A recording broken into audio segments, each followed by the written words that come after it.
This is Trinity Sunday. And the whole idea of Trinity really confuses a lot of people.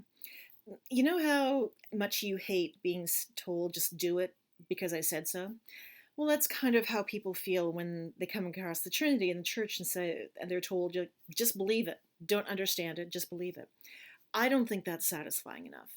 And if you want a longer explanation of the Trinity, it's on another page in my website in the Things You Were Never Taught in Sunday School section.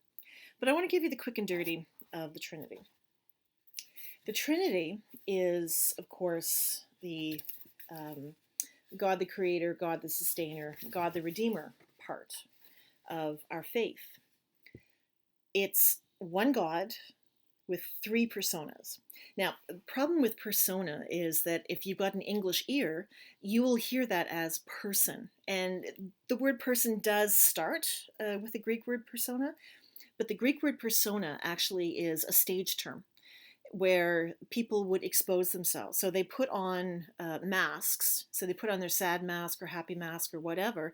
And that would be showing the actual emotion that the actor was showing, not the hidden part. Because a lot of Greek drama was actually double entendre almost, or hidden messages. So the people would be acting out one thing, but the audience would know that something else was going on. So by putting on the masks, by revealing their persona, the audience could see what was actually happening, what was actually being felt by the characters on stage. So in some ways, you have to understand Greek drama to understand the Christian Trinity. The other part of that is the Trinity was never meant to be just three people or three personas. The Trinity actually includes, if I can get this straight, you and me. This was the very first theory of the Trinity because it's all about relationship. It was never meant to be just the three parts of the triune parts of God. It was also about relationship. You cannot have just the three parts of God and understand that, because that's where people get into mental gymnastics and doing weird stuff and trying to explain things that don't really make sense and come up with a lot of terms that quite frankly are a little scary. But if you understand that the three aspects of God, the three personas of God, were actually three personas, three ways to relate to us, it suddenly makes a whole lot more sense. So we can relate to God as parent. We can relate to God as brother. We can relate to God as spirit. And you don't have to pick one. You can change it up if you need to. If you're really struggling and scared and God the parent is exactly who you need, great. And you know what? Half an hour later, you might have worked out your problem and you're ready to go with another thing, and now it's God the Spirit. That's how that works. All the talk about Trinity means is that we understand God in three different ways. Still one God. It is not three gods. It is one God.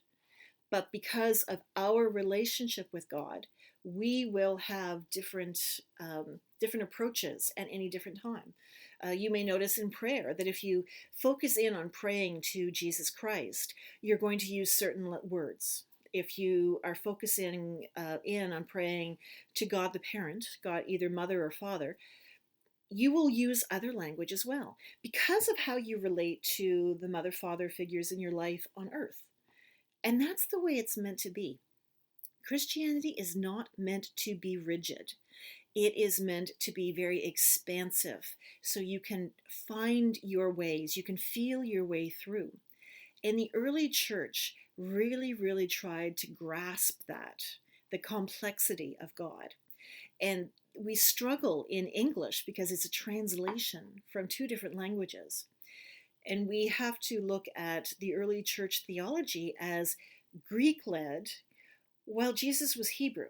And when two cultures get together, it's not a perfect fit. There's misunderstandings all the time. So we're kind of caught up in those misunderstandings now, 15, 16, 1700 years later, because the concept of Trinity didn't even happen until long after the Bible, the Christian scriptures part, was written. It took that long for people to sit back and say, okay, here's the big picture. This is what we see emerging. This is how we understand God. And then they got to work on explaining how Jesus was fully God and fully human, and what the Trinity meant, what the triune parts of God meant, and how we can relate as humans. So don't worry about the mental gymnastics. Don't worry about trying to figure out how it all goes together. Just remember that you are part of the experience. The Trinity does not make sense unless humans are part of it to have that relationship.